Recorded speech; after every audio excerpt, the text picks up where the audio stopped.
প্রিয় শিক্ষার্থীবৃন্দ, আসসালামু আলাইকুম। চট্টগ্রাম পলিটেকনিক ইনস্টিটিউট কর্তৃক আয়োজিত অনলাইন ক্লাসে সবাইকে স্বাগত জানাচ্ছি। চট্টগ্রাম পলিটেকনিক ইনস্টিটিউট কর্তৃক আয়োজিত অনলাইন ক্লাসে সবাইকে স্বাগত জানাচ্ছি। আমি Mohammad Israil Sheikh, electronics department, Chittagong polytechnic institute. আমার বিষয় হচ্ছে ইনস্ট্রুমেন্টেশন অ্যান্ড প্রসেস কন্ট্রোল, যার বিষয় কোড 66863, সপ্তম পর্ব, ইলেকট্রিক্যাল টেকনোলজি। আজকে আমার লেকচার নাম্বার 4, অধ্যায় 2। আলোচ্য বিষয় হচ্ছে প্যাসিভ ট্রান্সডিউসারের বিশেষ ধরন।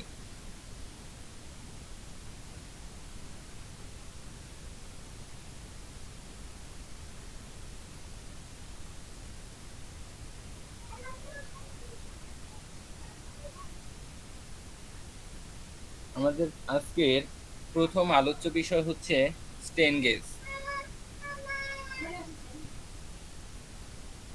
আজকের আমাদের আলোচ্য বিষয়ের শুরু হচ্ছে স্টেন গেজ দিয়ে। শুরুতে স্টেন গেজ কি?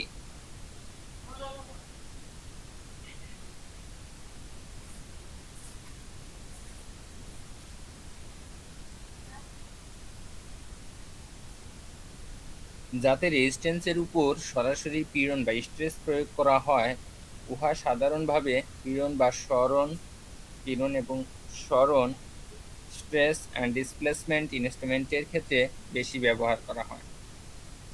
কি বলছে? যাতে রেজিস্ট্যান্সের উপর সরাসরি পীড়ন মানে স্ট্রেস প্রয়োগ করা হয়, ইহা সাধারণভাবে পীড়ন মানে স্ট্রেস এবং সরণ বা ডিসপ্লেসমেন্ট ইনস্ট্রুমেন্টের ক্ষেত্রে বেশি ব্যবহার করা হয়। চাপ প্রয়োগ উপযোগী যান্ত্রিক সজ্জার উপর ভিত্তি করে সংবেদনশীল রেজিস্টিভ উপাদান নির্বাচন করা হয়। তাহলে শুরুতে কি বলছে, যে যাতে রেজিস্ট্যান্সের উপর সরাসরি স্ট্রেস প্রয়োগ করা হয়, ইহা সাধারণভাবে পীড়ন এবং সরণ বা স্ট্রেস অ্যান্ড ডিসপ্লেসমেন্ট ইনস্ট্রুমেন্টের ক্ষেত্রে বেশি ব্যবহার করা হয়। চাপ প্রয়োগ উপযোগী যান্ত্রিক সজ্জার উপর ভিত্তি করে সংবেদনশীল রেজিস্টিভ উপাদান নির্বাচন করা হয়। অর্থাৎ চাপ প্রয়োগ উপযোগী মেকানিক্যাল বা যান্ত্রিক সজ্জিত ইনস্ট্রুমেন্টের উপর ভিত্তি করে সংবেদনশীল বা সেন্সিটিভ রেজিস্টিভ এলিমেন্ট নির্বাচন করা হয়। এখন আমরা এখানে দেখতেছি যে বিলো রেজিস্ট্যান্স ট্রান্সডিউসার।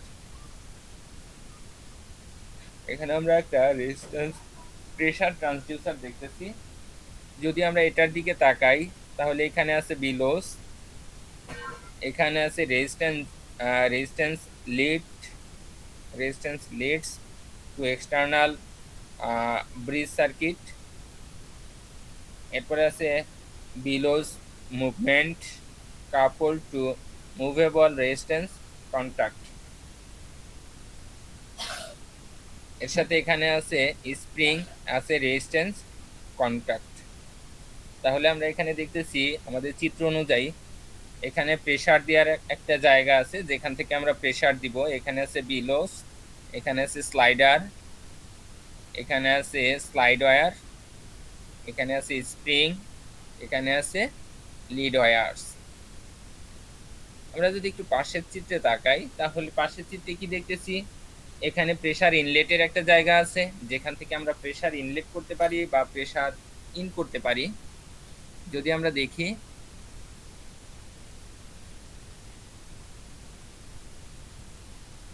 এই যে এখানে আমার প্রেসার ইনলেট আছে বা ইন করার জন্য একটা প্রেসার এর জায়গা রয়েছে। এরপরে আছে ডায়াফ্রাম,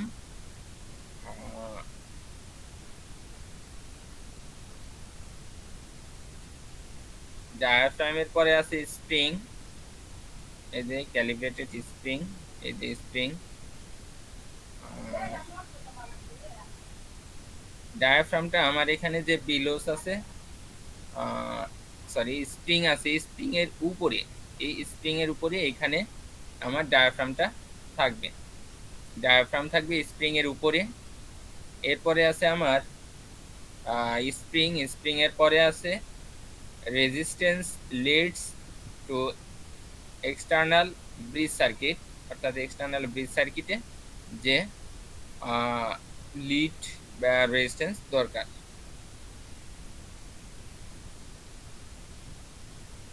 এখন এখানে যদি আমরা এই চিত্রটা দেখি তাহলে আমরা কি দেখি একটু আলোচনা করি।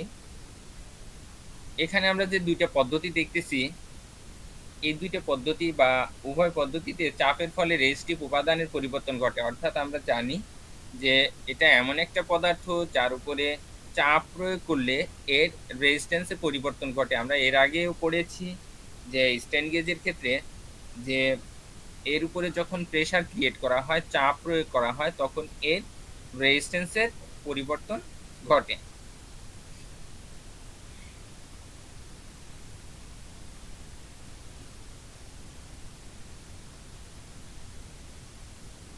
এখানে আমরা এই চিত্রের দিকে যদি তাকাই তাহলে এই চিত্রতে দেখানো হয়েছে ট্রান্সডিউসারকে বিলো টাইপ, এবং এই চিত্রতে দেখানো হয়েছে ট্রান্সডিউসারকে ডায়াফ্রাম টাইপ বলে। অর্থাৎ এটাকে বিলো টাইপ বলে এই ট্রান্সডিউসারকে, যেহেতু এটা চাপকে রেজিস্টিভ উপাদানের বা চাপের ফলে রেজিস্টিভ উপাদানের পরিবর্তন করতেছে, তো সেই সূত্রে আমরা এটাকে ট্রান্সডিউসার বলতে পারি। এখন ট্রান্সডিউসারের মধ্যে এটা হচ্ছে আমার এখানে একটা চিত্র আছে, এখানে একটা চিত্র আছে। এই চিত্রের মধ্যে এই চিত্রটাকে বলতেছে কি যে বিলো টাইপ ট্রান্সডিউসার, আর এটাকে বলতেছে আমার রেজিস্টিভটা ডায়াফ্রাম টাইপ ট্রান্সডিউসার। তাহলে এখানে দুই টাইপের ট্রান্সডিউসার দেখতেছি আমরা, একটা হচ্ছে বিলো টাইপ ট্রান্সডিউসার, আর একটা দেখতেছি আমরা ডায়াফ্রাম টাইপ ট্রান্সডিউসার। উভয় ক্ষেত্রে চাপের পরিবর্তনে রেজিস্টিভ উপাদান নড়াচড়া করে, ফলে রেজিস্ট্যান্সের পরিবর্তন ঘটে। উভয় ক্ষেত্রে কি হয়, উভয় ক্ষেত্রেই যখন আমরা চাপ প্রয়োগ করি তখন এই চাপের পরিবর্তন, অর্থাৎ চাপের যে পরিবর্তন হয়, এই পরিবর্তনের ফলে রেজিস্টিভ উপাদান নড়াচড়া করে। অর্থাৎ যখন এর উপরে চাপ প্রয়োগ করি আমরা, উভয় ক্ষেত্রে আমরা যদি বিলো টাইপ ট্রান্সডিউসারের ক্ষেত্রে চিন্তা করি অথবা যদি আমরা ডায়াফ্রাম টাইপ ট্রান্সডিউসারের ক্ষেত্রে চিন্তা করি, তাহলে উভয় টাইপে যেটা হয় যে উভয় ক্ষেত্রেই চাপের পরিবর্তনের ফলে এই রেজিস্টিভ উপাদান যেটা থাকে, এই রেজিস্টিভ উপাদানটা নড়াচড়া করে, ফলে রেজিস্ট্যান্সের পরিবর্তন ঘটে। ফলে কি হয়, রেজিস্ট্যান্সের পরিবর্তন ঘটে। এই রেজিস্ট্যান্স পরিবর্তনকে ব্রিজ বর্তনীতে প্রয়োগ করে আউটপুটে এসি কিংবা ডিসি সিগন্যালের মাধ্যমে চাপের নির্দেশনা বা ইনস্ট্রাকশন নির্ধারণ করা হয়। এখন এই যে চাপের পরিবর্তনের ফলে এই রেজিস্ট্যান্সের পরিবর্তন, অর্থাৎ এই যে চাপ আমরা প্রেসার দিচ্ছি, প্রেসারের ফলে বা চাপের ফলে রেজিস্ট্যান্সের যে পরিবর্তন হচ্ছে, এই রেজিস্ট্যান্সের পরিবর্তনটাকে আমরা কি করতেছি, একটা ব্রিজ বর্তনীতে প্রয়োগ করতেছি বা একটা ব্রিজ সার্কিটে প্রয়োগ করতেছি। এখন এই ব্রিজ সার্কিটে প্রয়োগ করে আউটপুটে এসি কিংবা ডিসি, অর্থাৎ আউটপুটে আমরা এসি অথবা ডিসিতে কি করতেছি, ডিসি সিগন্যালের মাধ্যমে চাপের যে নির্দেশনা সেটা নির্ধারণ করা হয়। অর্থাৎ আমার চাপ বেশি হলে রেজিস্ট্যান্সের মান কতটুকু হবে, চাপ কম হলে কতটুকু হবে, যেহেতু এটা কনভার্ট করতেছে, সেই সূত্রে আমার চাপের অনুপাত, অর্থাৎ কতটুকু চাপ দিলে কতটুকু কি হচ্ছে, কতটুকু চাপ দিলে বা কতটুকু চাপের ফলে এর রেজিস্ট্যান্সের উপাদানগুলো কতটুকু নড়াচড়া করতেছে, তার ফলে কতটুকু রেজিস্ট্যান্সের পরিবর্তন হচ্ছে, এটা আমার ব্রিজ সার্কিটের মাধ্যমে এটাকে কি করা হয়, এর যে ইনস্ট্রাকশন, এই ইনস্ট্রাকশনটা ক্রিয়েট করা হয় বা নির্ধারণ করা হয়। অর্থাৎ আমার এটা কতটুকু চাপ দিলে এই রেজিস্টিভ উপাদান কতটুকু পরিবর্তন হচ্ছে, সেটা বেশি না কম, এবং কতটুকু এই অনুপাতগুলো নির্ধারণ করা হয়।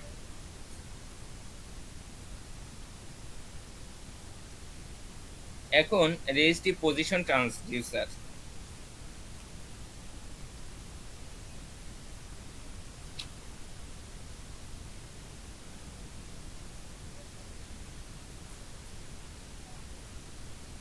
আচ্ছা, এর আগে আমরা স্ট্রেন গেজের মূলনীতিটা একটু দেখে নিই। স্ট্রেন গেজের মূলনীতি, অর্থাৎ স্ট্রেন গেজটা তো আমরা প্রাথমিকভাবে জানলাম, কিন্তু স্ট্রেন গেজের মূলনীতিটা কি সেটা যদি আমরা একটু দেখি, তাহলে স্ট্রেন গেজ হলো এমন এক প্রকার প্যাসিভ ট্রান্সডিউসার যাকে তারের মধ্য দিয়ে প্রয়োগকৃত বলের জন্য এর রেজিস্ট্যান্সের তারতম্যকে পরিমাপ করতে ব্যবহার করা হয়। অর্থাৎ স্ট্রেন গেজ হচ্ছে এমন একটা ডিভাইস বা স্ট্রেন গেজ হচ্ছে এমন এক প্রকার প্যাসিভ ট্রান্সডিউসার যাকে তারের মধ্য দিয়ে প্রয়োগকৃত বলের জন্য, তারের মধ্য দিয়ে আমরা যে বল প্রয়োগ করতেছি এই প্রয়োগকৃত বলের জন্য এর রেজিস্ট্যান্সের তারতম্যকে পরিমাপ করতে ব্যবহার করা হয়।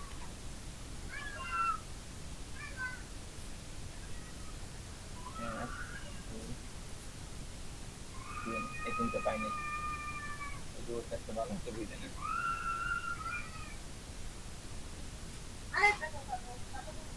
ওইটা না, সেই কারণে দেখি।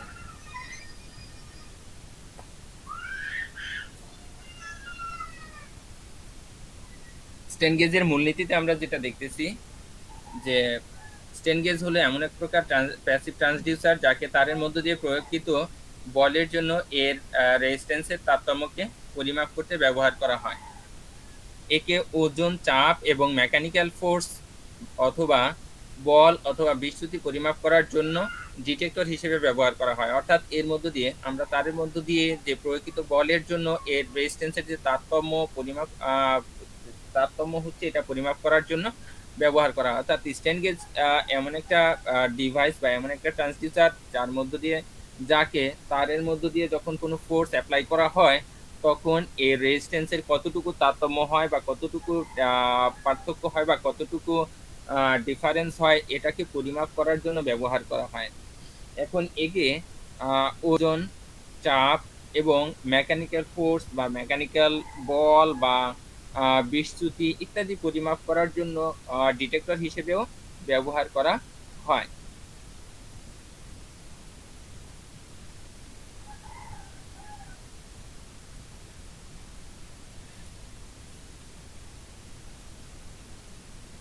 আমরা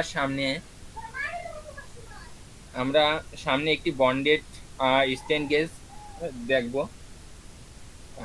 যদি আমরা একটু চিত্রটা দেখি, এই যে বন্ডেড ওয়্যার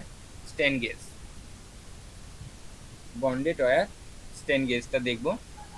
তো একটি মাউন্টিং প্লেট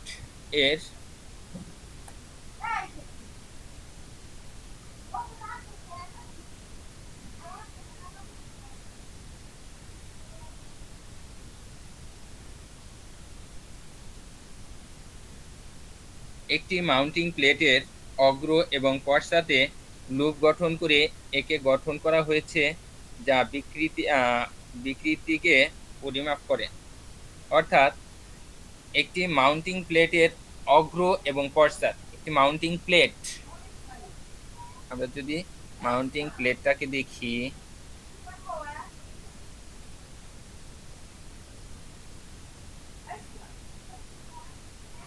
একটি মাউন্টিং প্লেটের অগ্র এবং পশ্চাতে লুপ গঠন করে একে গঠন করা হয়েছে যা বিকৃতিকে পরিমাপ করে।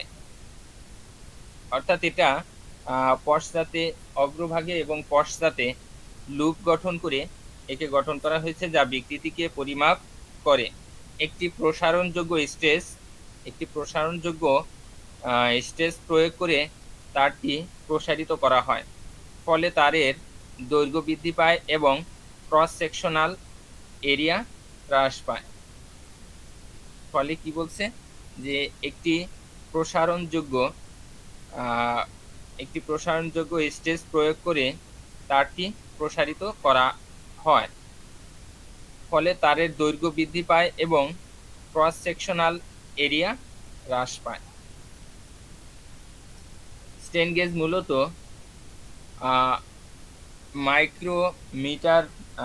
মাইক্রোমিটার ব্যাসের একটি চিকন তার যার উপর চাপ বা স্ট্রেন প্রয়োগ করলে ইহার দৈর্ঘ্য এবং প্রস্থচ্ছেদের ক্ষেত্রফল পরিবর্তন হয়, ফলে ইহার রেজিস্ট্যান্সও পরিবর্তন হয়। অর্থাৎ স্ট্রেন গেজ মূলত এমন একটা ব্যাসের তার চিকন তার যার উপর চাপ বা স্ট্রেন প্রয়োগ করলে ইহার দৈর্ঘ্য এবং প্রস্থচ্ছেদের ক্ষেত্রফল পরিবর্তন হয়, ফলে ইহার রেজিস্ট্যান্সও পরিবর্তন হয়।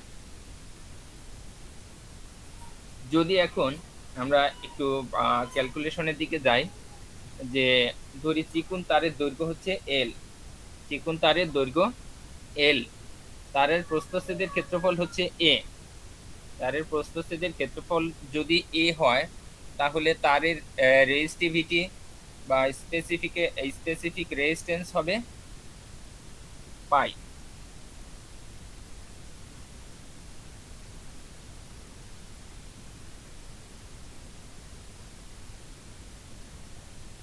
Sorry,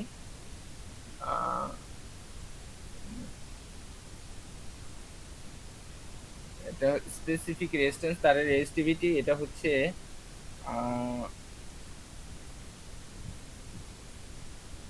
rho.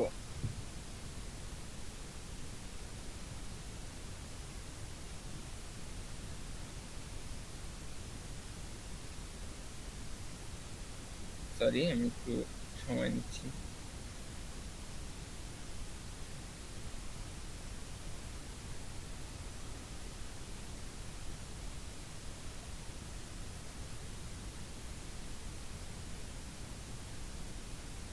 এখন এই ক্ষেত্রে ফলে রেজিস্ট্যান্স কি হবে সেটা যদি আমরা নির্ণয় করি, তাহলে আহ,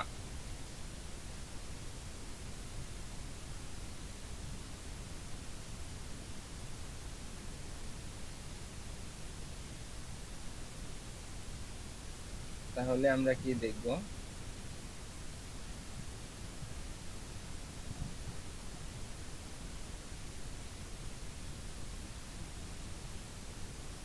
সেটা যদি আমরা একটু দেখি।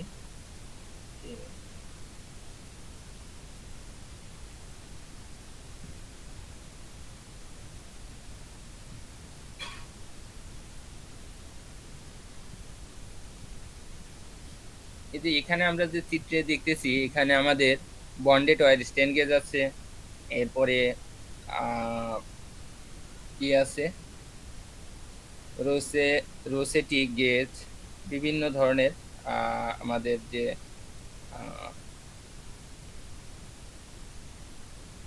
স্ট্রেন গেজ গুলো আছে, এরপরে ওয়্যার গ্রিড।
চিকন তারের দৈর্ঘ্য যদি এল হয় এবং প্রস্থচ্ছেদের ক্ষেত্রফল যদি এ হয়, তাহলে তারের রেজিস্টিভিটি বা স্পেসিফিক রেজিস্ট্যান্স হবে রো। তাহলে আমরা রেজিস্ট্যান্স পাবো কি, যে রেজিস্ট্যান্স পাবো R equal to rho L by A. এখানে আর হচ্ছে রেজিস্ট্যান্স, রো হচ্ছে তারের রেজিস্টিভিটি বা স্পেসিফিক রেজিস্ট্যান্স যেটা, এরপরে এল হচ্ছে তারের দৈর্ঘ্য এবং এ হচ্ছে তারের প্রস্থচ্ছেদের ক্ষেত্রফল। এটা হচ্ছে আমাদের স্ট্রেন গেজের মূলনীতি। এরপরে স্ট্রেন গেজ হলো এমন এক প্রকার প্যাসিভ ট্রান্সডিউসার যার উপর প্রয়োগিত চাপ এর পরিবর্তনের সাথে সাথে এর রেজিস্ট্যান্সও পরিবর্তন হয়, অর্থাৎ এর উপর চাপ প্রয়োগ করলে এর রেজিস্ট্যান্সও পরিবর্তন হয়। স্ট্রেন গেজ মূলত 25 মাইক্রোমিটার ব্যাসের একটি চিকন তারের উপর তার যার উপরে চাপ বা স্ট্রেন প্রয়োগ করলে ইহার দৈর্ঘ্য বা প্রস্থচ্ছেদের ক্ষেত্রফল পরিবর্তন হয়। ইহার রেজিস্ট্যান্স পরিবর্তনের ফলে সূত্র আমরা এর আগে জেনেছি যে সূত্র এর যে রেজিস্ট্যান্স যা পরিবর্তন হবে, এই রেজিস্ট্যান্স যদি আমরা আর ধরি, এই রেজিস্ট্যান্সকে যদি আর ধরা হয় তাহলে এখানে rho L by A, R equal to rho L by A, এটা হচ্ছে আমাদের সূত্র যে R equal to rho L by A. এখানে রো হচ্ছে কন্ডাক্টর ম্যাটেরিয়ালের আপেক্ষিক রোধ, যেটাকে আমরা ওহমে মেজার করব। যে কন্ডাক্টরের ম্যাটেরিয়ালের আপেক্ষিক রেজিস্ট্যান্স যেটা, এটা হচ্ছে যেটাকে আমরা ওহমে মেজার করব। এল হচ্ছে কন্ডাক্টরের দৈর্ঘ্য, অর্থাৎ এই কন্ডাক্টরের দৈর্ঘ্য কতটুকু, এটা হচ্ছে এল, যেটাকে আমরা এম দ্বারা ডিনোট করব, এবং এ কন্ডাক্টরের প্রস্থচ্ছেদের ক্ষেত্রফল, যেটাকে আমরা বর্গমিটারে ডিনোট করব। এখন বেসবোর্ডের উপরে তার বসানোর উপরে ভিত্তি করে স্ট্যান্ড গেজকে দুই ভাগে ভাগ করা যায়, অর্থাৎ বেসবোর্ড যার উপরে আমরা তার বসাবো সেই বেসবোর্ডের উপর তার বসানোর উপর ভিত্তি করে স্ট্যান্ড গেজকে দুই ভাগে ভাগ করা যায়, যথা bonded type strain gauge, unbonded type strain gauge. তাহলে দুই ধরনের কি কি, একটা হচ্ছে বন্ডেড টাইপ স্ট্যান্ড গেজ আর একটা হচ্ছে unbonded type strain gauge.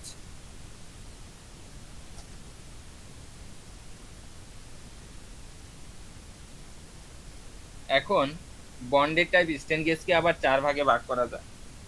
Bonded type strain গেজকে আবার চার ভাগে ভাগ করা যায়। Linear type strain gauge, torque type strain gauge, helical type strain gauge, রোসেট type strain gauge, এই চার প্রকার। এছাড়াও স্ট্যান্ড গেজকে তিন ভাগে ভাগ করা যায়, যথা wire wound strain gauge, foil type strain gauge, semiconductor type strain gauge. এবার আসি আমরা বন্ডেড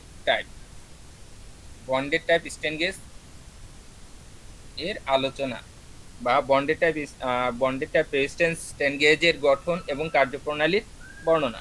এটাতে যদি আমরা আসি, আমরা চিত্রে একটি বন্ডেড টাইপ স্ট্যান্ড গেজের গঠন চিত্র দেখতে পাচ্ছি। যখন একটি স্টেন ওয়্যারকে গেজের উপর বন্ডেড আকারে গাম বা আঠালো পদার্থ দ্বারা বসানো থাকে।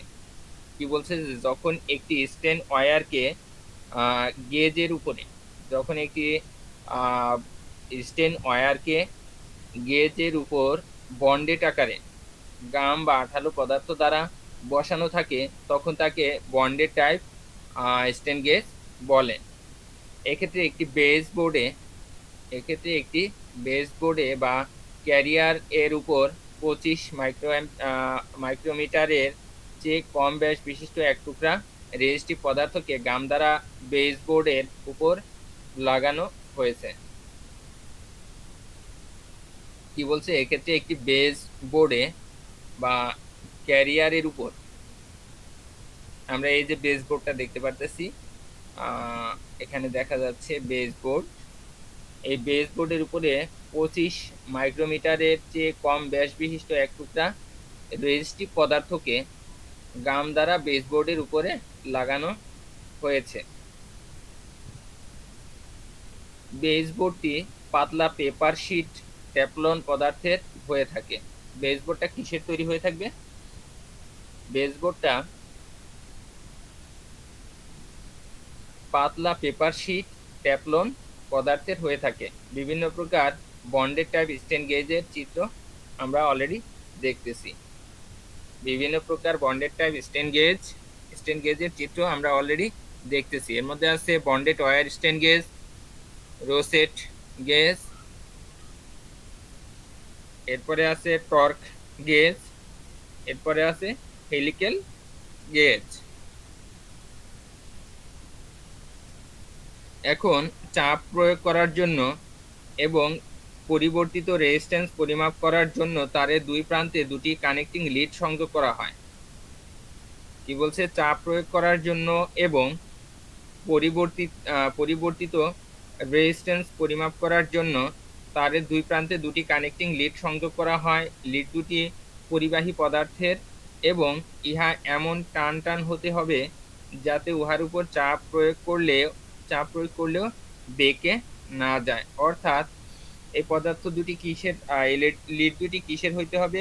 লিড দুটি অবশ্যই পরিবাহী পদার্থের তৈরি হতে হবে এবং ইহা এমন টান হতে হবে যাতে ইহার উপর চাপ প্রয়োগ করলেও বেঁকে না যায়।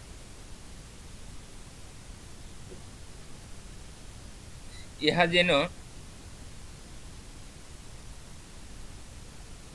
কি বলছে, ইহা একটি প্যাসিভ ট্রান্সডিউসারের ন্যায় কাজ করে। এর কার্যপ্রণালী যদি আমরা দেখি তাহলে কি বলতেছে যে ইহা একটি প্যাসিভ ট্রান্সডিউসারের ন্যায় কাজ করে। যদি ইহাকে একটি হুইটস্টোন ব্রিজের বাহু হিসেবে ব্যবহার করা হয় তবে ইহার কানেক্টিং লিড এর উপর প্রয়োগকৃত চাপ বা বল হতে ইলেকট্রিক আউটপুট পাওয়া সম্ভব। কি বলছে যে ইহা একটি প্যাসিভ ট্রান্সডিউসারের ন্যায় কাজ করে। যদি ইহাকে একটি হুইটস্টোন ব্রিজ এর বাহু হিসেবে ব্যবহার করা হয় তবে আমরা কি পাবো? তবে এর কানেক্টিং লিডের উপর প্রয়োগকৃত চাপ বল হতে ইলেকট্রিক আউটপুট পাওয়া সম্ভব হবে, কারণ ইহার উপর চাপ প্রয়োগ করলে স্টেন ওয়্যার এর দৈর্ঘ্য এবং প্রস্থচ্ছেদের ক্ষেত্রফলের পরিবর্তন হেতু এর রেজিস্ট্যান্স পরিবর্তন হবে।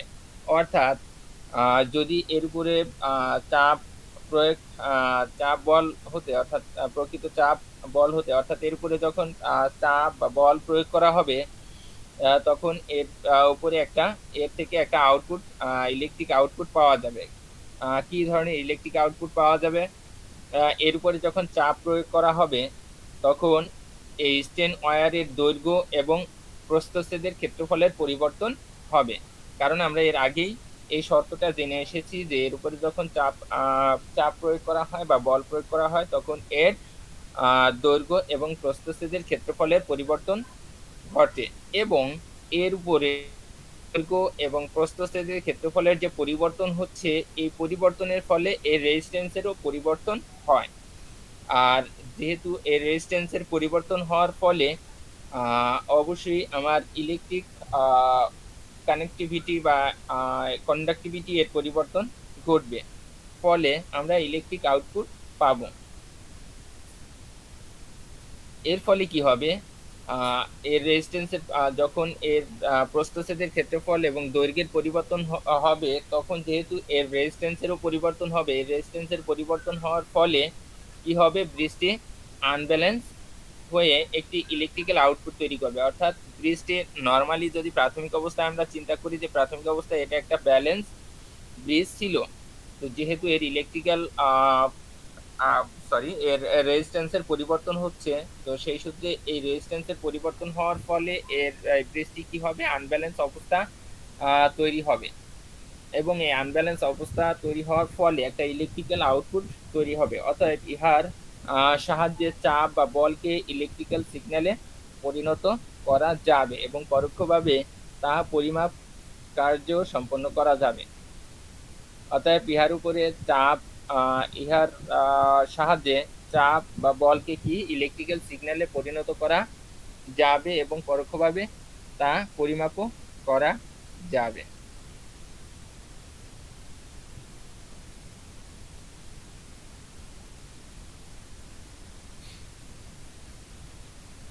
একটি বন্ডেড টাইপ রেজিস্ট্যান্স স্ট্রেন গেজের গঠন ও কার্যপ্রণালী যদি আমরা দেখি তাহলে আমরা কি দেখতে পারি?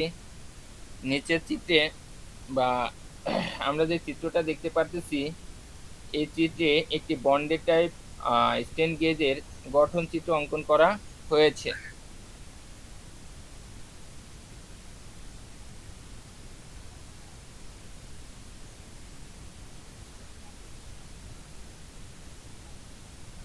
আমরা দেখতেছি এখানে একটা বন্ডেড টাইপ স্ট্রেন গেজ আমরা দেখতেছি, বন্ডেড টাইপ স্ট্রেন গেজের চিত্র দেখতেছি।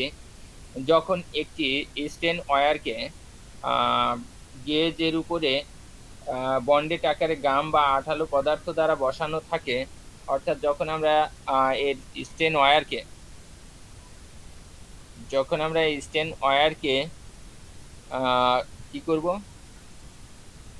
ওয়্যারকে গেজের উপরে বন্ডেড আকারে গাম বা আঠালো পদার্থ দ্বারা বসানো থাকবে বা বসাবো, তখন তাকে বন্ডেড পাইপ স্টেন গেজ বলে। এক্ষেত্রে একটি বেসবোর্ডে বা বা ক্যারিয়ারের উপর 25 মাইক্রোমিটারের চেয়ে কম ব্যাস বিশিষ্ট এক টুকরা রেজিস্টিভ পদার্থকে গাম দ্বারা বেসবোর্ডের উপরে লাগানো হয়েছে। বেসবোর্ডটি পাতলা পেপার শিট ট্যাফলন পদার্থের হয়ে থাকে। তাহলে আমরা যদি একটু চিত্রের দিকে দেখি, এটা হচ্ছে আমার স্টেন গেজের ডিরেকশন অফ স্টেন গেজ। এটা হচ্ছে দুইটা লিডস, এটা যেহেতু ওয়্যার টাইপ, এটা হচ্ছে আমার দুইটা লিডস। এটা হচ্ছে ফাইন ওয়্যার, এটা হচ্ছে পেপার টিস্যু যেটা দ্বারা আমাদের বেসবোর্ডটা তৈরি করা হয়েছে। এই বেসবোর্ড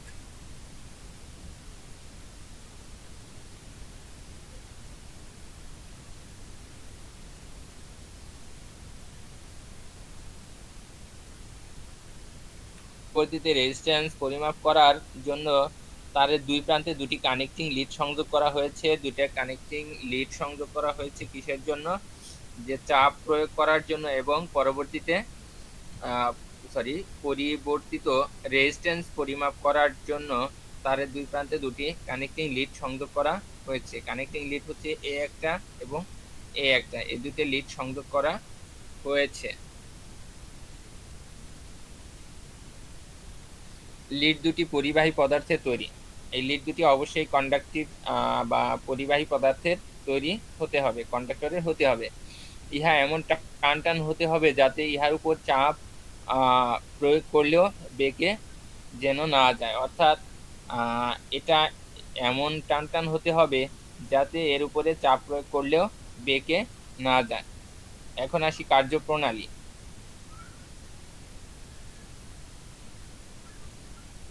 ইহা একটি প্যাসিভ ট্রান্সডিউসারের ন্যায় কাজ করে, আমরা এর আগেই জেনেছি। যদি ইহাকে একটি হুইস্টন ব্রিজের বাহু হিসেবে ব্যবহার করা হয়, তবে ইহার কানেক্টিং লিডের উপর প্রয়োগিত চাপ বা বল হতে ইলেকট্রিক আউটপুট পাওয়া সম্ভব, কারণ ইহার চাপ প্রয়োগ করলে স্টেন ওয়্যার এর এল এবং প্রস্থচ্ছেদের ক্ষেত্রফল এ এর পরিবর্তন হেতু এর রেজিস্ট্যান্স পরিবর্তন হয়, ফলে ব্রিজটি আনব্যালেন্স হয়ে একটি ইলেকট্রিক্যাল আউটপুট তৈরি করে। অতএব ইহার সাহায্যে চাপ বা বলকে ইলেকট্রিক্যাল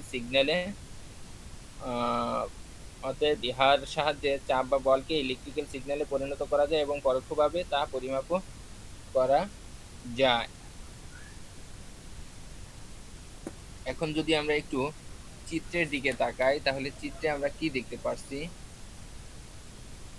সেটা আসি।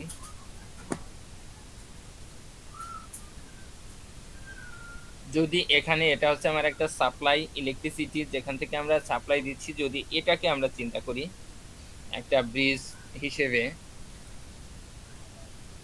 স্টেন গেজ ফ্যাক্টরের ক্ষেত্রে যখন আমরা হুইস্টন ব্রিজ হিসেবে ব্যবহার করব বা হুইস্টন ব্রিজ হিসেবে যদি আমরা চিন্তা করি, তাহলে আমরা কি দেখব যে এখানে আমরা একটা সাপ্লাই দিচ্ছি। এটা হচ্ছে আমার একটা গ্যালভানোমিটার এই প্রান্ত পরিবর্তনের ফলে আমার একটা অবস্থা বা এটা এর এই প্রান্তের এবং এই প্রান্তের রেজিস্ট্যান্সের ফলে এর মধ্যে দিয়ে যে ইলেকট্রিসিটি ফ্লো হচ্ছে, এটা পরিমাপ করার জন্য নর্মালি আমরা এখানে একটা গ্যালভানোমিটার ব্যবহার করেছি, যেহেতু এটা একটা হুইস্টন ব্রিজ। এখন এই প্রান্ত থেকে আমি যখন সাপ্লাই দিব, প্রাথমিক অবস্থায় আমরা ধরে নিলাম এর যে রেজিস্টিভিটি সেম আমরা ধরে নিচ্ছি। এখন যদি এই রেজিস্টিভিটিগুলো সেম হয় 1, 2, 3 এবং 4, যদি সেম না হয়, একই না হয়, তাহলে সমস্যা নেই। 1 নাম্বারটা আমরা ভেরিয়েবল রেজিস্টার ব্যবহার করেছি। এই ভেরিয়েবল রেজিস্টারটা পরিবর্তন করে আমরা এটাকে ব্যালেন্স করে নিব। এই যে হুইস্টন ব্রিজ আকারে দেখতেছি আমরা, এটাকে কি করে নিব? ব্যালেন্স করে নিব। যদি প্রাথমিক অবস্থায় আমি এখানে সাপ্লাই দিলাম, সাপ্লাই দেওয়ার পরে দেখলাম যে গ্যালভানোমিটারের মধ্য দিয়ে কারেন্ট ফ্লো হচ্ছে বা আমার এই ব্রিজটি আনব্যালেন্স অবস্থায় আছে, তাহলে যেহেতু আমার R1 রেজিস্ট্যান্সটা ভ্যারিয়েবল রেজিস্ট্যান্স, সেই সূত্রে এটার মানকে ভ্যারি করে আমরা এটাকে ব্যালেন্স অবস্থায় আনলাম। ব্যালেন্স অবস্থায় আনার পরে এই ডামি গেজ এবং অ্যাক্টিভ স্ট্রেন গেজ, দুইটা গেজ ব্যবহার করছি। এটার সাথে এটাকে রেফারেন্স হিসেবে ব্যবহার করেছি, যে এটার জন্য এটা রেফারেন্স গেজ হিসেবে কাজ করবে। এখন এই অবস্থাতে এখানে আমার সাপ্লাই ফিক্সড, আমি এখানে সেম সাপ্লাই দিয়ে রাখছি, আগেও যা দিছি এখনো তাই দিছি, কিন্তু এই অবস্থাতে আমার এই ব্রিজটা ব্যালেন্স অবস্থায় আছে। এখন যখন আমি এই একটা অ্যাক্টিভ স্ট্রেন গেজের উপরে প্রেসার ক্রিয়েট করব, যখন এর উপরে চাপ দিব, চাপ বল প্রয়োগ করব, আমরা জানি যে চাপ বল প্রয়োগের ফলে এখান থেকে আমরা একটা ইলেকট্রিক আউটপুট পাওয়া সম্ভব। কিভাবে সম্ভব সেটা যদি আমরা একটু দেখি, এবং সেটা হুইস্টন ব্রিজের মতো কিভাবে কাজ করতেছে বা ব্রিজ সার্কিটে কিভাবে কাজ করতেছে সেটা আমরা যদি একটু দেখি স্ট্রেন গেজটা, তাহলে কি করতেছে, যেহেতু প্রাথমিক অবস্থায় ব্যালেন্স অবস্থায় আছে, এই অবস্থায় আমার গ্যালভানোমিটার এর মধ্যে দিয়ে কোনো কারেন্ট ফ্লো হবে না। এখন এ কি দেখাবে, তাহলে শূন্য দেখাবে। যখন শূন্য দেখাবে তখন কি হচ্ছে, যে এর মধ্যে দিয়ে আমরা কোনো কারেন্ট পাবো না। বাট যখন আমি এই অ্যাক্টিভ স্ট্রেন গেজের উপরে প্রেসার বা বল প্রয়োগ করব, তখন বল প্রয়োগের ফলে আমার এখানে কি হবে, এর এখানে যে ওয়্যারটা ব্যবহার করা হয়েছে, এই ওয়্যারটার এর শর্ত অনুযায়ী, স্ট্রেন গেজের শর্ত অনুযায়ী, এই যে এখানে যে আমরা ওয়্যারটা ব্যবহার করেছি R4, এই ওয়্যারটা কি হবে, এই ওয়্যারের দৈর্ঘ্য এবং প্রস্থচ্ছেদের ক্ষেত্রফল পরিবর্তন হবে, এবং এই R4 এর দৈর্ঘ্য এবং প্রস্থচ্ছেদের ক্ষেত্রফল পরিবর্তনের ফলে এর রেজিস্ট্যান্সের পরিবর্তন হবে। এর রেজিস্ট্যান্সের পরিবর্তন হওয়ার ফলে আমার এটার রেজিস্ট্যান্স হয় বেড়ে যাবে অথবা কমে যাবে। দ্যাট মিনস এটার সাথে এটার যে ব্যালেন্স অবস্থা ছিল বা সেম অবস্থা ছিল সেটা আর থাকবে না, এর রেজিস্ট্যান্সের পরিবর্তন হবে। এটার যখন পরিবর্তন হবে তখন আমার এই গ্যালভানোমিটারে আনব্যালেন্স অবস্থা তৈরি হবে, আর এই ব্রিজে আনব্যালেন্স অবস্থা তৈরি হবে। আর যখন এই ব্রিজ সার্কিটে আনব্যালেন্স অবস্থা তৈরি হবে তখন গ্যালভানোমিটারের মধ্যে দিয়ে কারেন্ট ফ্লো হবে। এখন কতটুকু প্রেসারের ফলে আমার গ্যালভানোমিটার মধ্য দিয়ে কতটুকু কারেন্ট ফ্লো হচ্ছে, এটা মেজার করে আমরা এর থেকে আউটপুটটা পেতে পারি, যে কতটুকু আমার প্রেসারের ফলে কতটুকু কারেন্ট ফ্লো হচ্ছে গ্যালভানোমিটারের মধ্য দিয়ে। এটা আমরা পরিমাপ করে স্ট্রেন গেজের যে পরিমাপ বা স্ট্রেন গেজের যে ট্রান্সডিউসিং কাজটা, এটা আমরা মেজার করতে পারবো বা বের করতে পারবো, যে কারণে এটাকে চাপ বা ইলেকট্রিক্যাল সিগন্যাল পরোক্ষভাবে তা আমরা পরিমাপ কার্য সম্পন্ন করতে পারবো।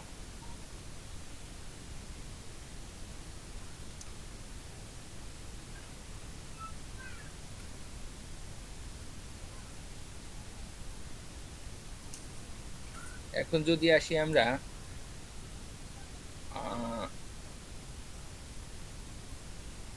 রেজিস্ট্যান্স থার্মিস্টরের কার্যনীতি। এটাও অনেকটা গ্যালভানোমিটারের মতোই।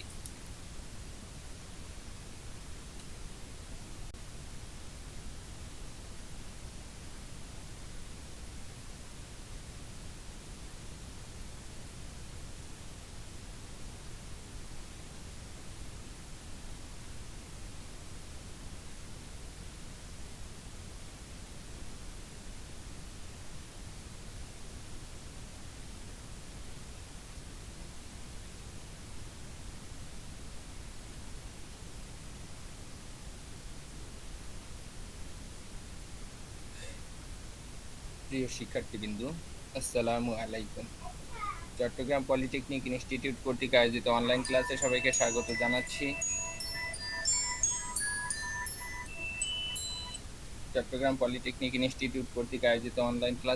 স্বাগত জানাচ্ছি। আমি Mohammad Israil Sheikh, electronics department, Chittagong polytechnic institute. আমার বিষয় হচ্ছে ইনস্ট্রুমেন্টেশন অ্যান্ড প্রসেস কন্ট্রোল, যার বিষয় কোড 66863, সপ্তম পর্ব, ইলেকট্রিক্যাল টেকনোলজি। আজকে আমার লেকচার নাম্বার 4, অধ্যায় 2। আলোচ্য বিষয় হচ্ছে প্যাসিভ ট্রান্সডিউসারের বিশেষ ধরন।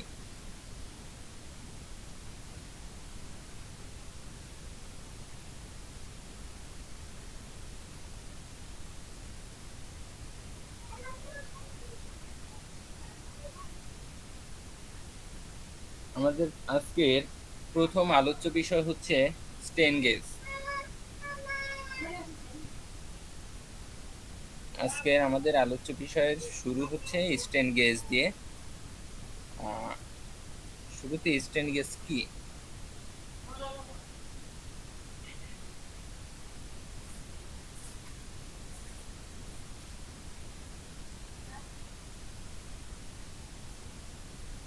যাতে রেজিস্ট্যান্সের উপর সরাসরি পীড়ন বা স্ট্রেস প্রয়োগ করা হয়, উহা সাধারণভাবে পীড়ন এবং সরণ স্ট্রেস অ্যান্ড ডিসপ্লেসমেন্ট ইনস্ট্রুমেন্টের ক্ষেত্রে বেশি ব্যবহার করা হয়। কি বলছে? যাতে রেজিস্ট্যান্সের উপর সরাসরি পীড়ন স্ট্রেস প্রয়োগ করা হয়, ইহা সাধারণভাবে পীড়ন এবং সরণ স্ট্রেস এবং সরণ বা ডিসপ্লেসমেন্ট ইনস্ট্রুমেন্টের ক্ষেত্রে বেশি ব্যবহার করা হয়। চাপ প্রয়োগ উপযোগী যান্ত্রিক সজ্জার উপর ভিত্তি করে সংবেদনশীল রেজিস্টিভ উপাদান নির্বাচন করা হয়।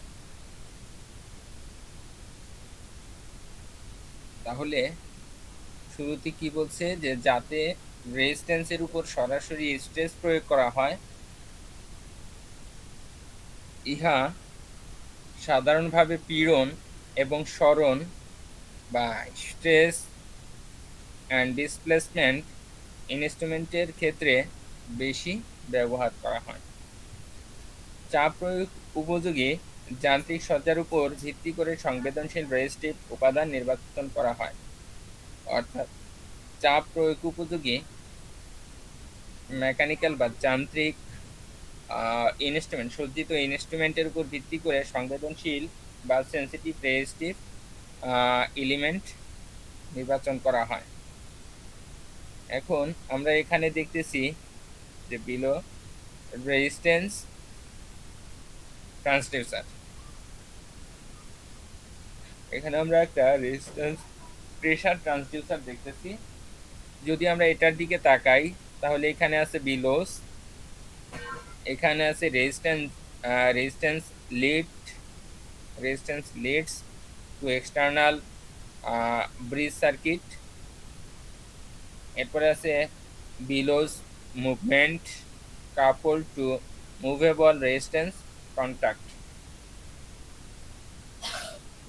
এর সাথে এখানে আছে স্প্রিং, আছে রেজিস্ট্যান্স কন্ট্যাক্ট। তাহলে আমরা এখানে দেখতেছি আমাদের চিত্র অনুযায়ী এখানে প্রেসার দেওয়ার একটা জায়গা আছে, যেখান থেকে আমরা প্রেসার দিব। এখানে আছে বিলোস, এখানে আছে স্লাইডার, এখানে আছে স্লাইড ওয়্যার, এখানে আছে স্প্রিং, এখানে আছে লিড ওয়্যারস। আমরা যদি একটু পাশের চিত্রে তাকাই, তাহলে পাশের চিত্রে কি দেখতেছি, এখানে প্রেসার ইনলেটের একটা জায়গা আছে, যেখান থেকে আমরা প্রেসার ইনলেট করতে পারি বা প্রেসার ইন করতে পারি। যদি আমরা দেখি,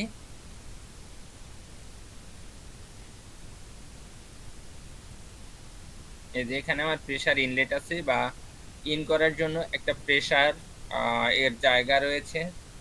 এরপরে আছে ডায়াফ্রাম,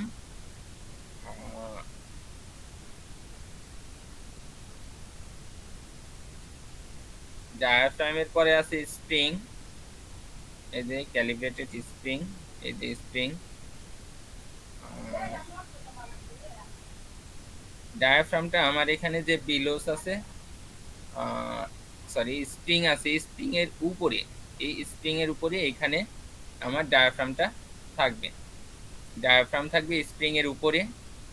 এরপরে আছে আমার স্প্রিং এর পরে আছে resistance leads to external bridge circuit, অর্থাৎ এক্সটার্নাল ব্রিজ সার্কিটে যে লিড বা রেজিস্ট্যান্স দরকার।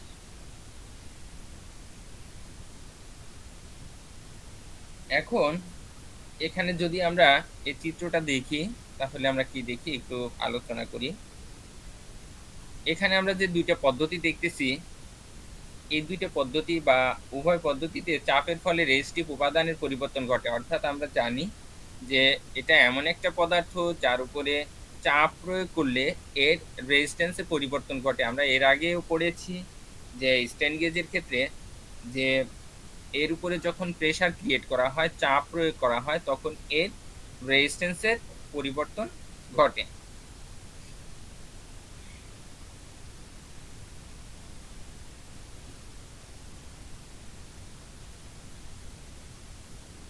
এখানে আমরা এই চিত্রের দিকে যদি তাকাই তাহলে এই চিত্রতে দেখানো হয়েছে ট্রান্সডিউসারকে বিলো টাইপ এবং এই চিত্রতে দেখানো হয়েছে ট্রান্সডিউসারকে ডায়াফ্রাম টাইপ বলে। অর্থাৎ এটাকে বিলো টাইপ বলে এই ট্রান্সডিউসারকে, যেহেতু এটা চাপকে রেজিস্টিভ উপাদানের বা চাপের ফলে রেজিস্টিভ উপাদানের পরিবর্তন করতেছে, তো সেই সূত্রে আমরা এটাকে ট্রান্সডিউসার বলতে পারি। এখন ট্রান্সডিউসারের মধ্যে এটা হচ্ছে আমার এখানে একটা চিত্র আছে, এখানে একটা চিত্র আছে। এই চিত্রের মধ্যে এই চিত্রটাকে বলতেছে কি যে বিলো টাইপ ট্রান্সডিউসার, আর এটাকে বলতেছে আমার ডায়াফ্রাম টাইপ ট্রান্সডিউসার। তাহলে এখানে দুই টাইপের ট্রান্সডিউসার দেখতেছি আমরা, একটা হচ্ছে বিলো টাইপ ট্রান্সডিউসার, আর একটা দেখতেছি আমরা ডায়াফ্রাম টাইপ ট্রান্সডিউসার। উভয় ক্ষেত্রে চাপের পরিবর্তনে রেজিস্টিভ উপাদান নড়াচড়া করে, ফলে রেজিস্ট্যান্সের পরিবর্তন ঘটে। উভয় ক্ষেত্রে কি হয়? উভয় ক্ষেত্রেই যখন আমরা চাপ প্রয়োগ করি তখন এই চাপের পরিবর্তন, অর্থাৎ চাপের যে পরিবর্তন হয়, এই পরিবর্তনের ফলে রেজিস্টিভ উপাদান নড়াচড়া করে। অর্থাৎ যখন এর উপরে চাপ প্রয়োগ করি আমরা, উভয় ক্ষেত্রে আমরা যদি বিলো টাইপ ট্রান্সডিউসারের ক্ষেত্রে চিন্তা করি অথবা যদি আমরা ডায়াফ্রাম টাইপ ট্রান্সডিউসারের ক্ষেত্রে চিন্তা করি, তাহলে উভয় টাইপে যেটা হয় যে উভয় ক্ষেত্রেই চাপের পরিবর্তনের ফলে এই রেজিস্টিভ উপাদান যেটা থাকে, এই রেজিস্টিভ উপাদানটা নড়াচড়া করে, ফলে রেজিস্ট্যান্সের পরিবর্তন ঘটে। ফলে কি হয়? রেজিস্ট্যান্সের পরিবর্তন ঘটে। এই রেজিস্ট্যান্স পরিবর্তনকে ব্রিজ বর্তনীতে প্রয়োগ করে আউটপুটে এসি কিংবা ডিসি সিগন্যালের মাধ্যমে চাপের নির্দেশনা বা ইনস্ট্রাকশন নির্ধারণ করা হয়। এখন এই যে চাপের পরিবর্তনের ফলে এই রেজিস্ট্যান্সের পরিবর্তন, অর্থাৎ এই যে চাপ আমরা প্রেসার দিচ্ছি, প্রেসারের ফলে বা চাপের ফলে রেজিস্ট্যান্সের যে পরিবর্তন হচ্ছে, এই রেজিস্ট্যান্সের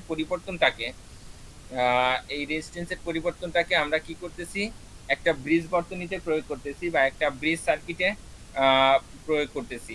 এখন এই ব্রিজ সার্কিটে প্রয়োগ করে আউটপুটে এসি কিংবা ডিসি, অর্থাৎ আউটপুটে আমরা এসি অথবা ডিসিতে কি করতেছি? ডিসি সিগন্যালের মাধ্যমে চাপের যে নির্দেশনা সেটা নির্ধারণ করা হয়। অর্থাৎ আমার চাপ বেশি হলে রেজিস্ট্যান্সের মান কতটুকু হবে, চাপ কম হলে কতটুকু হবে, যেহেতু এটা কনভার্ট করতেছে, সেই সূত্রে আমার চাপের অনুপাত, অর্থাৎ কতটুকু চাপ দিলে কতটুকু কি হচ্ছে, কতটুকু চাপ দিলে বা কতটুকু চাপের ফলে এর রেজিস্ট্যান্সের উপাদানগুলো কতটুকু নড়াচড়া করতেছে, যার ফলে কতটুকু রেজিস্ট্যান্সের পরিবর্তন হচ্ছে, এটা আমার ব্রিজ সার্কিটের মাধ্যমে এটাকে কি করা হয়? এর যে ইনস্ট্রাকশন, এই ইনস্ট্রাকশনটা ক্রিয়েট করা হয় বা নির্ধারণ করা হয়। অর্থাৎ আমার এটা কতটুকু চাপ দিলে এই রেজিস্টিভ উপাদান কতটুকু পরিবর্তন হচ্ছে, সেটা বেশি না কম, এবং কতটুকু, এই অনুপাতগুলো নির্ধারণ করা হয়।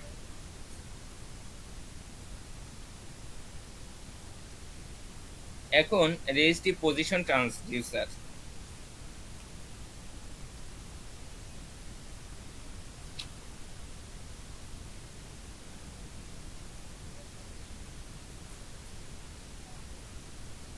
আচ্ছা, এর আগে আমরা স্ট্রেন গেজের মূলনীতিটা একটু দেখে নিই। স্ট্রেন গেজের মূলনীতি, অর্থাৎ স্ট্রেন গেজটা তো আমরা প্রাথমিকভাবে জানলাম, কিন্তু স্ট্রেন গেজের মূলনীতিটা কি সেটা যদি আমরা একটু দেখি, তাহলে স্ট্রেন গেজ হলো এমন এক প্রকার প্যাসিভ ট্রান্সডিউসার যাকে তারের মধ্য দিয়ে প্রয়োগকৃত বলের জন্য এর রেজিস্ট্যান্সের তারতম্যকে পরিমাপ করতে ব্যবহার করা হয়।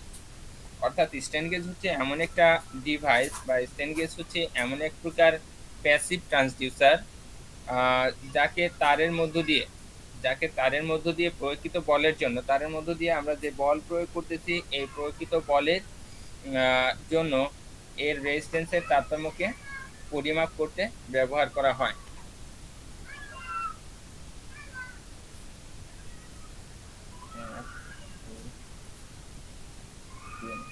পাইনি ভালো হতে বুঝে না।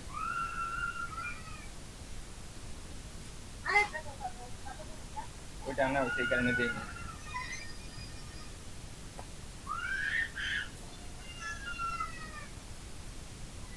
স্ট্রেন গেজের মূলনীতিতে আমরা যেটা দেখতেছি যে স্ট্রেন গেজ হলো এমন এক প্রকার প্যাসিভ ট্রান্সডিউসার যাকে তারের মধ্য দিয়ে প্রয়োগকৃত বলের জন্য এর রেজিস্ট্যান্সের তারতম্যকে পরিমাপ করতে ব্যবহার করা হয়। একে ওজন, চাপ এবং মেকানিক্যাল ফোর্স অথবা বল অথবা বিচ্যুতি পরিমাপ করার জন্য ডিটেক্টর হিসেবে ব্যবহার করা হয়। অর্থাৎ এর মধ্য দিয়ে আমরা তারের মধ্য দিয়ে যে প্রয়োগকৃত বলের জন্য এর রেজিস্ট্যান্সের যে তারতম্য হচ্ছে এটা পরিমাপ করার জন্য ব্যবহার করা হয়। অর্থাৎ স্ট্রেন গেজ এমন একটা ডিভাইস বা এমন একটা ট্রান্সডিউসার যাকে তারের মধ্য দিয়ে যখন কোনো ফোর্স অ্যাপ্লাই করা হয় তখন এর রেজিস্ট্যান্সের কতটুকু তারতম্য হয় বা কতটুকু পার্থক্য হয় বা কতটুকু ডিফারেন্স হয় এটাকে পরিমাপ করার জন্য ব্যবহার করা হয়। এখন একে ওজন, চাপ এবং মেকানিক্যাল ফোর্স বা মেকানিক্যাল বল বা বিচ্যুতি ইত্যাদি পরিমাপ করার জন্য ডিটেক্টর হিসেবেও ব্যবহার করা হয়।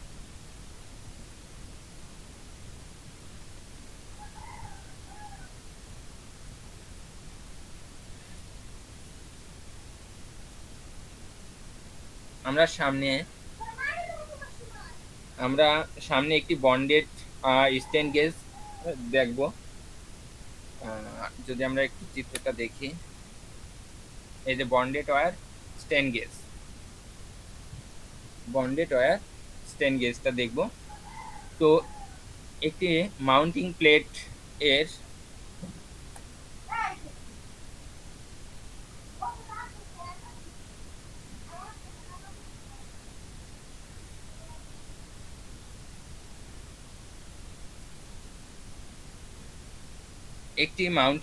এর অগ্র এবং পশ্চাতে লুপ গঠন করে একে গঠন করা হয়েছে যা বিকৃতিকে পরিমাপ করে। অর্থাৎ একটি মাউন্টিং প্লেটের অগ্র এবং পশ্চাৎ, একটি মাউন্টিং প্লেট, আমরা যদি মাউন্টিং প্লেটটাকে দেখি,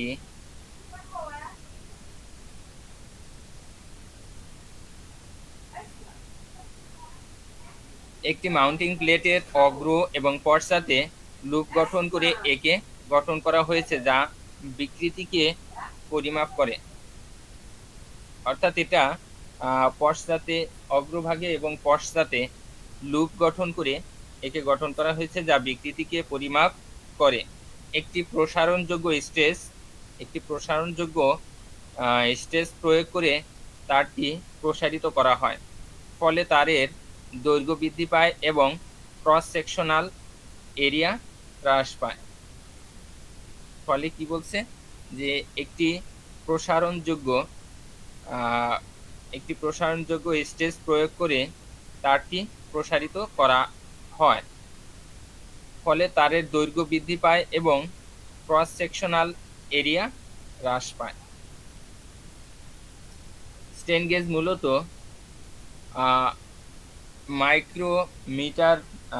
মাইক্রোমিটার ব্যাসের একটি চিকন তার যার উপর চাপ বা স্ট্রেন প্রয়োগ করলে ইহার দৈর্ঘ্য এবং প্রস্থচ্ছেদের ক্ষেত্রফল পরিবর্তন হয়, ফলে ইহার রেজিস্ট্যান্সও পরিবর্তন হয়। অর্থাৎ স্ট্রেন গেজ মূলত এমন একটা ব্যাসের তার, চিকন তার যার উপর চাপ বা স্ট্রেন প্রয়োগ করলে ইহার দৈর্ঘ্য এবং প্রস্থচ্ছেদের ক্ষেত্রফল পরিবর্তন হয়, ফলে ইহার রেজিস্ট্যান্সও পরিবর্তন হয়।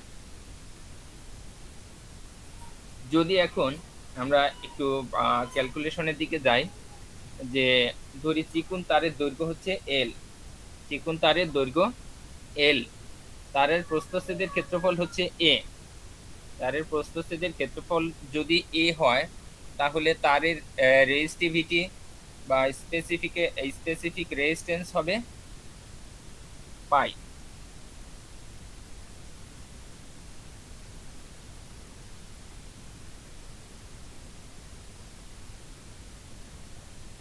Sorry,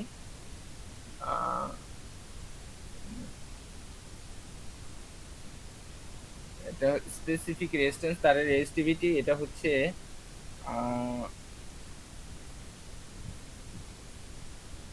rho.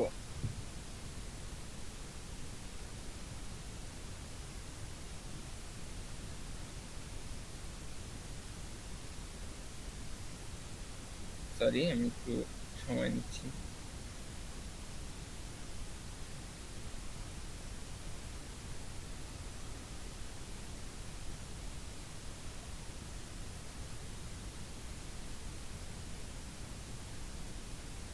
এখন এই ক্ষেত্রে ফলে রেজিস্ট্যান্স কি হবে সেটা যদি আমরা নির্ণয় করি, তাহলে আহ,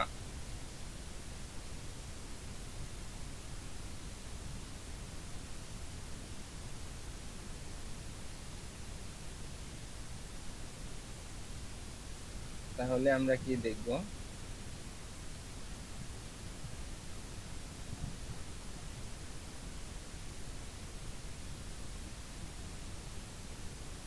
সেটা যদি আমরা একটু দেখি।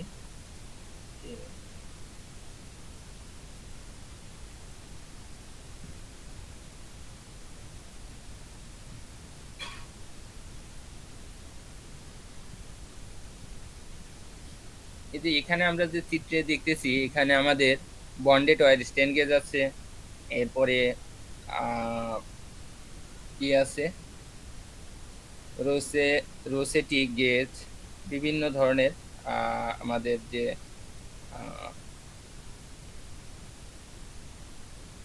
স্ট্রেন গেজ গুলো আছে, এরপরে ওয়্যার গ্রিড।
চিকন তারের দৈর্ঘ্য যদি এল হয় এবং প্রস্থচ্ছেদের ক্ষেত্রফল যদি এ হয়, তাহলে তারের রেজিস্টিভিটি বা স্পেসিফিক রেজিস্ট্যান্স হবে রো।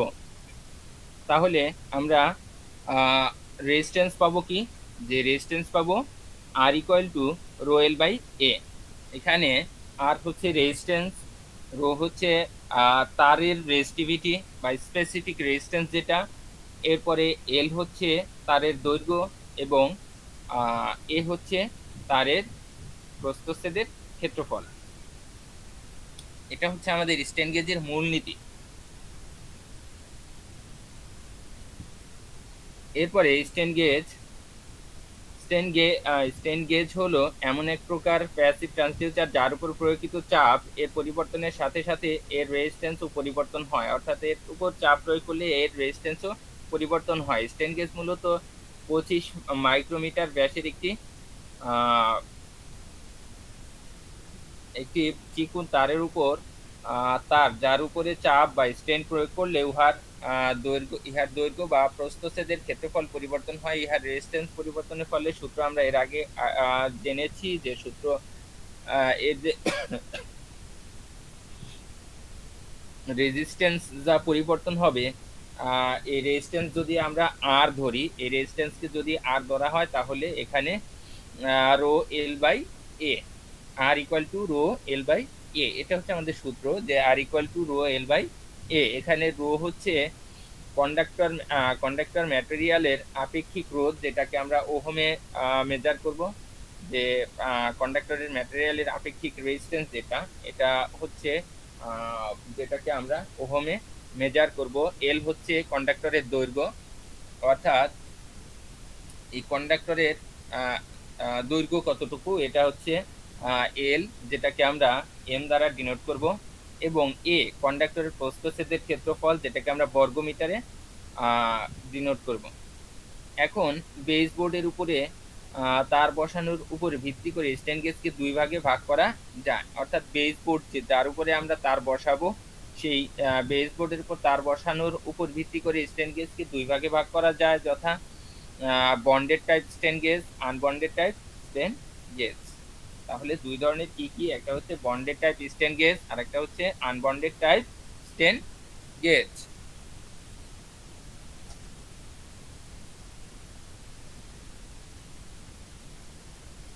এখন বন্ডেড টাইপ স্ট্যান্ড গেজকে আবার চার ভাগে ভাগ করা যায়।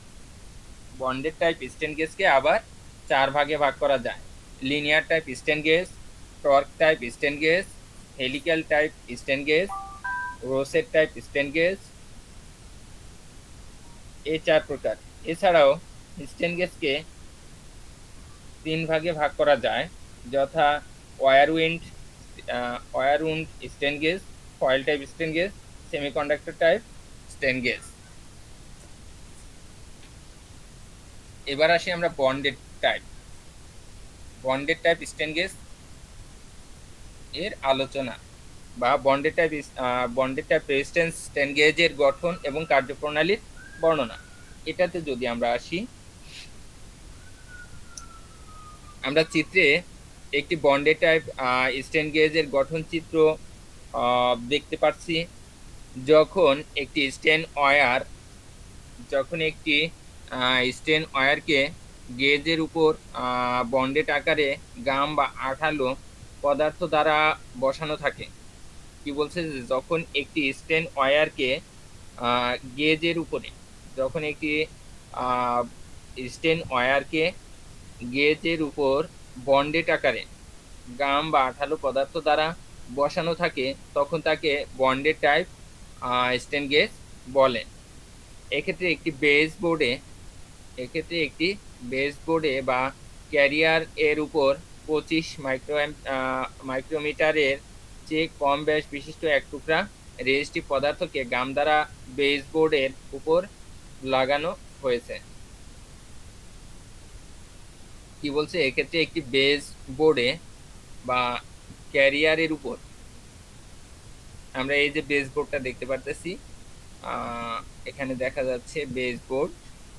এই বেসবোর্ডের উপরে 25 মাইক্রোমিটারের চেয়ে কম ব্যাস বিশিষ্ট এক টুকরা রেজিস্টিভ পদার্থকে গাম দ্বারা বেসবোর্ডের উপরে লাগানো হয়েছে। বেসবোর্ডটি পাতলা পেপার শিট টেফলন পদার্থের হয়ে থাকে। বেসবোর্ডটা কিসের তৈরি হয়ে থাকবে? বেসবোর্ডটা পাতলা পেপার শিট টেফলন পদার্থের হয়ে থাকে। বিভিন্ন প্রকার বন্ডেড টাইপ স্ট্যান্ড গেজের চিত্র আমরা অলরেডি দেখতেছি। বিভিন্ন প্রকার বন্ডেড টাইপ স্ট্যান্ড গেজের চিত্র আমরা অলরেডি দেখতেছি। এর মধ্যে আছে bonded wire strain gauge, rosette gauge, এরপরে আছে টর্ক গেজ, এরপরে আছে হেলিক্যাল গেজ। এখন চাপ প্রয়োগ করার জন্য এবং পরিবর্তিত রেজিস্ট্যান্স পরিমাপ করার জন্য তারের দুই প্রান্তে দুটি কানেক্টিং লিড সংযোগ করা হয়। কি বলছে, চাপ প্রয়োগ করার জন্য এবং পরিবর্তিত রেজিস্ট্যান্স পরিমাপ করার জন্য তারের দুই প্রান্তে দুটি কানেক্টিং লিড সংযোগ করা হয়। লিড দুটি পরিবাহী পদার্থের এবং ইহা এমন টান হতে হবে যাতে উহার উপর চাপ প্রয়োগ করলেও বেঁকে না যায়। অর্থাৎ এই পদার্থ দুটি কিসের, লিড দুটি কিসের হইতে হবে? লিড দুটি অবশ্যই পরিবাহী পদার্থের তৈরি হতে হবে এবং ইহা এমন টান টান হতে হবে যাতে ইহার উপর চাপ প্রয়োগ করলেও বেঁকে না যায়।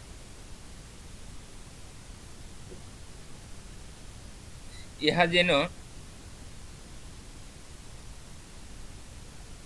কি বলছে, ইহা একটি প্যাসিভ ট্রান্সডিউসারের ন্যায় কাজ করে। এর কার্যপ্রণালী যদি আমরা দেখি তাহলে কি বলতেছে যে ইহা একটি প্যাসিভ ট্রান্সডিউসারের ন্যায় কাজ করে। যদি ইহাকে একটি হুইটস্টোন ব্রিজের বাহু হিসেবে ব্যবহার করা হয় তবে ইহার কানেক্টিং লিড এর উপর প্রয়োগিত চাপ বা বল হতে ইলেকট্রিক আউটপুট পাওয়া সম্ভব।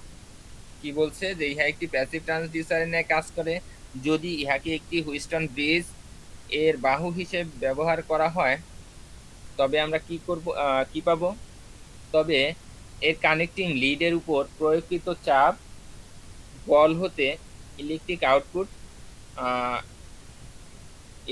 আউটপুট পাওয়া সম্ভব হবে, কারণ ইহার উপর চাপ প্রয়োগ করলে স্টেন ওয়্যার এর দৈর্ঘ্য এবং প্রস্থচ্ছেদের ক্ষেত্রফলের পরিবর্তন হেতু এর রেজিস্ট্যান্স পরিবর্তন হবে। অর্থাৎ যদি এর উপরে চাপ প্রয়োগ চাপ বল হতে অর্থাৎ প্রকৃত চাপ বল হতে অর্থাৎ এর উপরে যখন চাপ বা বল প্রয়োগ করা হবে তখন এর উপরে এর থেকে একটা ইলেকট্রিক আউটপুট পাওয়া যাবে। কি ধরনের ইলেকট্রিক আউটপুট পাওয়া যাবে?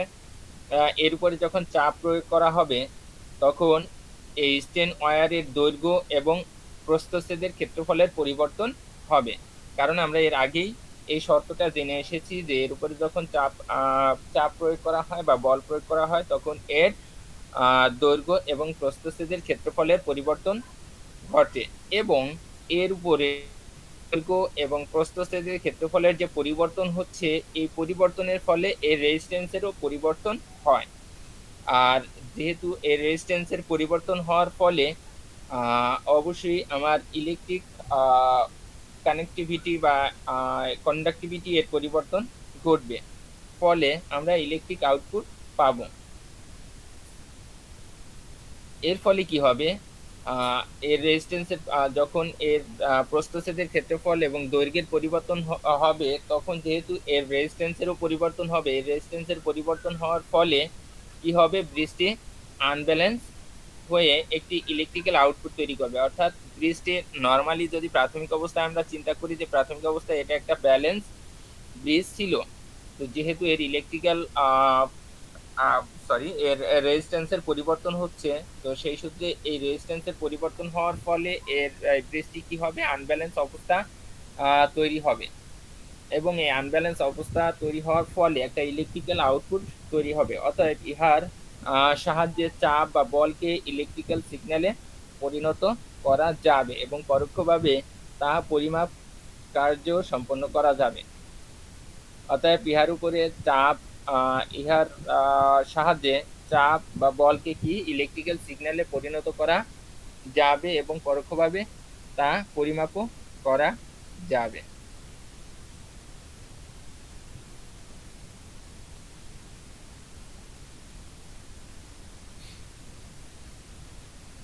একটি বন্ডেড টাইপ স্টেন গেজের গঠন ও কার্যপ্রণালী যদি আমরা দেখি তাহলে আমরা কি দেখতে পারি, নিচের চিত্রে বা আমরা যে চিত্রটা দেখতে পারতেছি এই চিত্রে একটি বন্ডেড টাইপ স্টেন গেজের গঠন চিত্র অঙ্কন করা হয়েছে।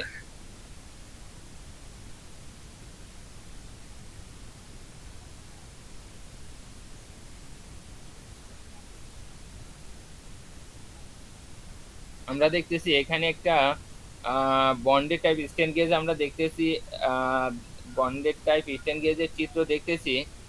যখন একটি স্টেন ওয়্যারকে গেজের উপরে বন্ডেড আকারে গাম বা আঠালো পদার্থ দ্বারা বসানো থাকে, অর্থাৎ যখন আমরা এর স্টেন ওয়্যারকে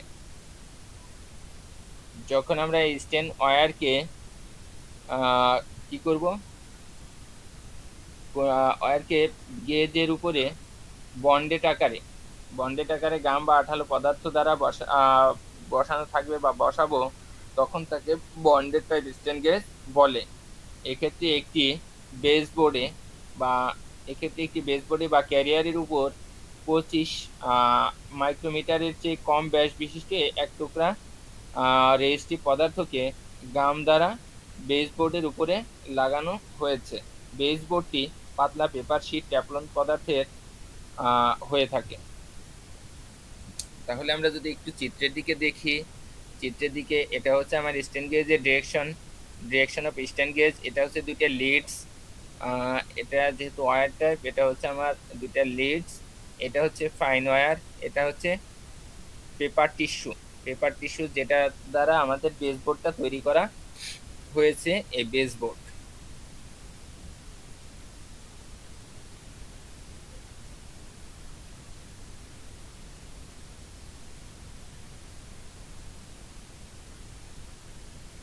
পদ্ধতিতে রেজিস্ট্যান্স পরিমাপ করার জন্য তারের দুই প্রান্তে দুটি কানেক্টিং লিড সংযোগ করা হয়েছে। দুইটা কানেক্টিং লিড সংযোগ করা হয়েছে কিসের জন্য? যে চাপ প্রয়োগ করার জন্য এবং পরিবর্তিত রেজিস্ট্যান্স পরিমাপ করার জন্য তারের দুই প্রান্তে দুটি কানেক্টিং লিড সংযোগ করা হয়েছে। কানেক্টিং লিড হচ্ছে এ একটা এবং এ একটা, এই দুটো লিড সংযোগ করা হয়েছে। লিড দুটি পরিবাহী পদার্থের তৈরি। এই লিড দুটি অবশ্যই কন্ডাক্টিভ বা পরিবাহী পদার্থের তৈরি হতে হবে, কন্ডাক্টরের হতে হবে। ইহা এমন টান টান হতে হবে যাতে ইহার উপর চাপ প্রয়োগ করলেও বেঁকে যেন না যায়, অর্থাৎ এটা এমন টান টান হতে হবে যাতে এর উপরে চাপ প্রয়োগ করলেও বেঁকে না যায়। এখন আসি কার্যপ্রণালী।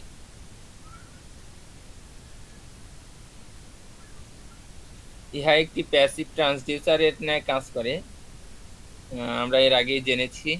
যদি ইহাকে একটি হুইস্টন ব্রিজের বাহু হিসেবে ব্যবহার করা হয় তবে ইহার কানেক্টিং লিডের উপর প্রয়োগিত চাপ বা বল হতে ইলেকট্রিক আউটপুট পাওয়া সম্ভব, কারণ ইহার চাপ প্রয়োগ করলে স্টেন ওয়্যার এর এল এবং প্রস্থচ্ছেদের ক্ষেত্রফল এ এর পরিবর্তন হেতু এর রেজিস্ট্যান্স পরিবর্তন হয়, ফলে ব্রিজটি আনব্যালেন্স হয়ে একটি ইলেকট্রিক্যাল আউটপুট তৈরি করে। অতএব ইহার সাহায্যে চাপ বা বলকে ইলেকট্রিক্যাল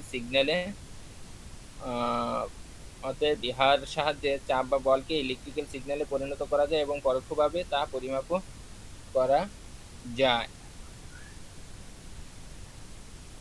এখন যদি আমরা একটু চিত্রের দিকে তাকাই তাহলে চিত্রে আমরা কি দেখতে পাচ্ছি সেটা আসি।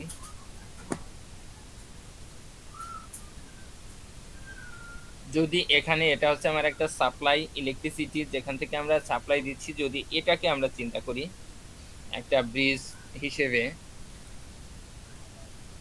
স্টেন গেজ ফ্যাক্টরের ক্ষেত্রে যখন আমরা হুইস্টন ব্রিজ হিসেবে ব্যবহার করব বা হুইস্টন ব্রিজ হিসেবে যদি আমরা চিন্তা করি তাহলে আমরা কি দেখব যে এখানে আমরা একটা সাপ্লাই দিচ্ছি, এটা হচ্ছে আমার একটা গ্যালভানোমিটার এই প্রান্ত পরিবর্তনের ফলে আমার একটা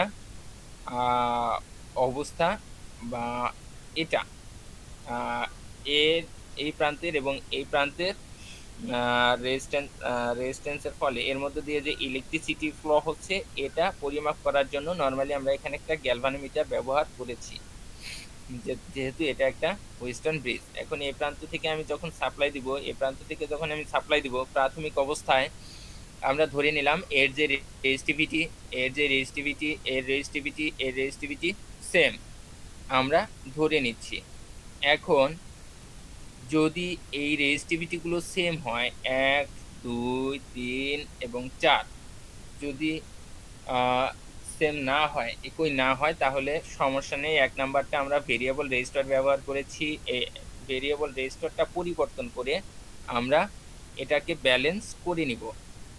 এই যে হুইস্টন ব্রিজ আকারে দেখতেছি আমরা, এটাকে কি করে নিব? ব্যালেন্স করে নিব।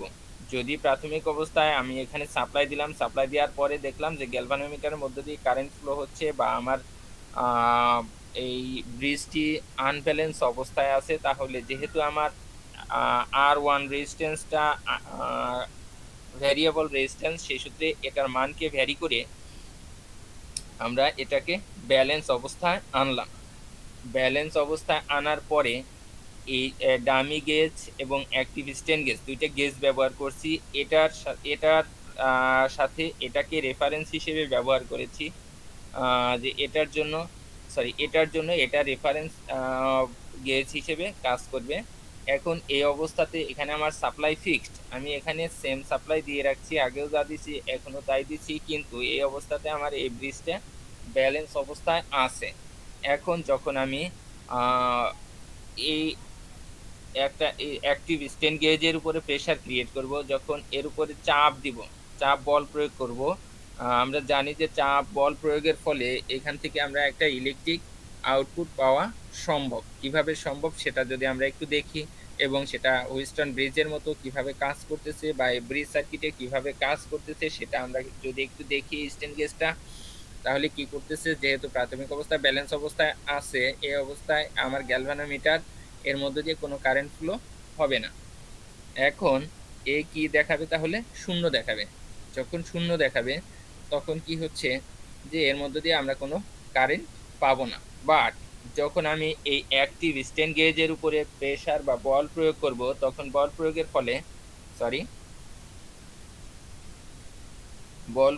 ফলে আমার এখানে কি হবে, এর এখানে যে ওয়্যারটা ব্যবহার করা হয়েছে, এই ওয়্যারটার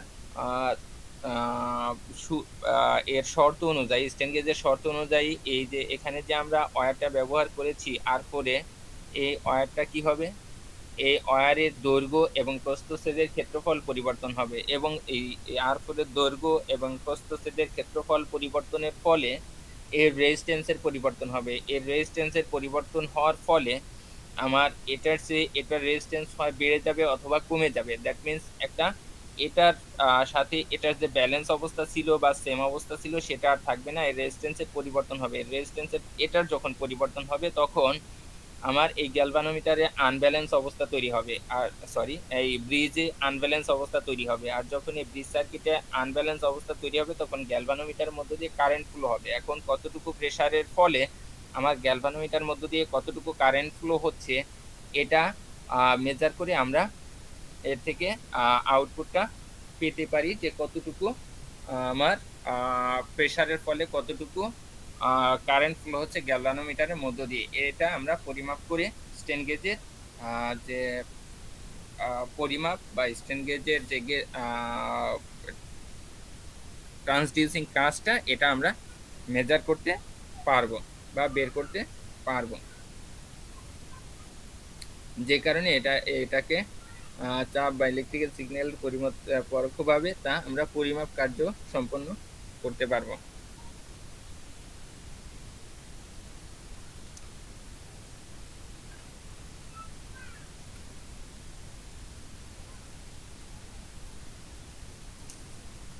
এখন যদি আসি আমরা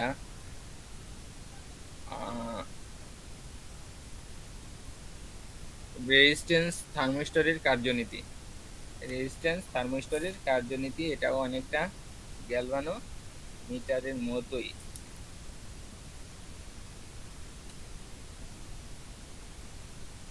ঠিক আছে, তাহলে এটা আমরা আগামী ক্লাসে আলোচনা করব।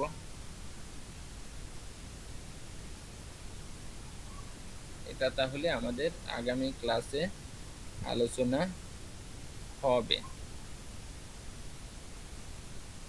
ঠিক আছে, তাহলে এটা আমরা আগামী ক্লাসে আলোচনা করব।